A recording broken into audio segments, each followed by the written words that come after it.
Thank you, ladies. Hoops, the centerpiece of the program this evening, with our courtside crew ready to break down some Big Ten basketball with some of the biggest names in Iowa athletics. Mike Cassell's Hoops edition of Mount Rushmore and a one-on-one interview with star junior Aaron White is just around the corner. But we start the evening with a look back at Iowa's Saturday showdown with the number 16 Wisconsin Badgers. Daily Iowan TV's Taylor Axelson courtside for this one and brings you the extended highlights. Taylor? Number 15 Iowa playing at home against 16 Wisconsin. Iowa ended up winning the tip-off, but they lost in the paint. That's Wisconsin's Sam Decker for 2. Decker then gets a defensive rebound. He finishes the game with 8 defensive rebounds and 11 total. Decker matches up against Zach McCabe. They get into a little bit of trouble, but it's the Badgers' big man, Frank Kaminsky, that brought the heat. He had 21 points, 7 rebounds, and 2 assists. Wisconsin turned up with their outside game. Freshmen Bronson Koenig sinking the 3, giving Wisconsin their first lead of the game. At halftime, Wisconsin's up 40-31. It's 16 minutes into the second half, marble to white, bringing Iowa within 2 points. And this is when the Oglesby show started. Josh Oglesby went 7 for 9 and made 1 of 3 three-pointers. 15 of his 17 points came in the second half. Fans all over going crazy, seeing some deja vu, even some deja 3 happening. Even Santa was a fan, but Wisconsin was not going away. Trayvon Jackson to Koenig for 2, with just over a minute to go to lead Iowa by 1 point. 16 seconds on the clock. Senior Zach McCabe comes up short, literally.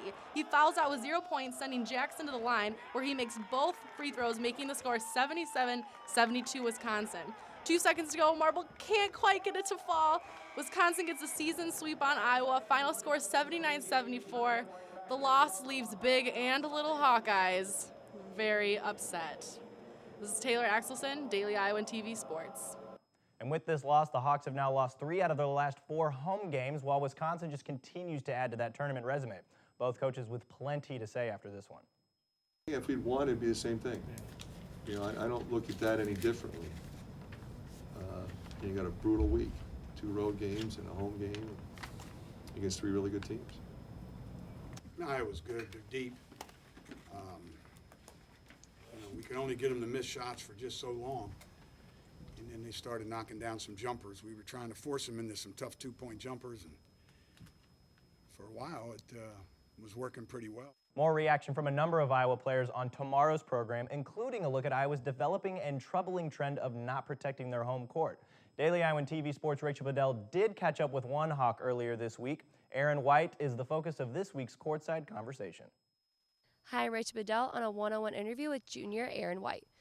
So, Aaron, you've really improved your stats a lot lately in the past year. What have you been doing to help yourself excel? Just trying to come in, before practice, stay late, get extra jump shots in, work out with coaches, watch more film, just trying to stay prepared and, be ready for the next step. You've been put behind the free throw line a lot lately, and you're sinking those at 81% right now. So what's your routine when you're behind that line? In free throws, you have the same routine every time you go up to the line. Just take 3 dribbles, take a deep breath, and just shoot it the same way every time and with confidence. And also when you're a visiting player at a away game and you're behind that line, crowds can get pretty ruthless. How do you block all of that out? I think it's funny. Obviously every fan base has different things they yell, but it doesn't really bother me. It's more of a funny thing to me, and I'm just focused on what I have to do.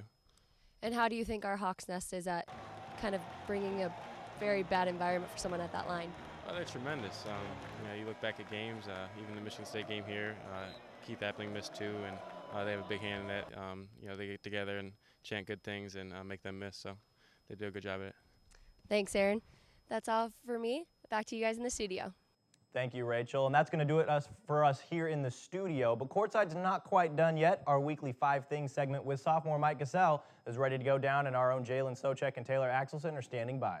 Ladies? Hello and welcome again to 5 Things. I'm Taylor Axelson. And I'm Jalen Socek. Each week we're going to count down 5 new facts on Iowa basketball to give you guys a whole new insight into the team. So let's get to it. So this past week, LeBron James said he belongs on the Mount Rushmore of the NBA. So everyone's been trying to figure out who does deserve to have their face carved into a side of a mountain. So we decided to ask one of Iowa's own for his opinion. Mike Gazelle has really been an essential part of the team this season. He is 5th in points and 1st in assists with 97. Mike has not only improved as a player himself, but continues to help out his teammates. He's either making moves to get the ball into the basket or dishing it out to the outside to Marble or White. Since you can't play with only 4 players, we asked Mike if he could pick from the entire history of the NBA who his 5 starters would be. Check it out. If I had to pick a starting 5 at the point guard, I'd have Magic Johnson running the point. Definitely Jordan on the 2. A small forward.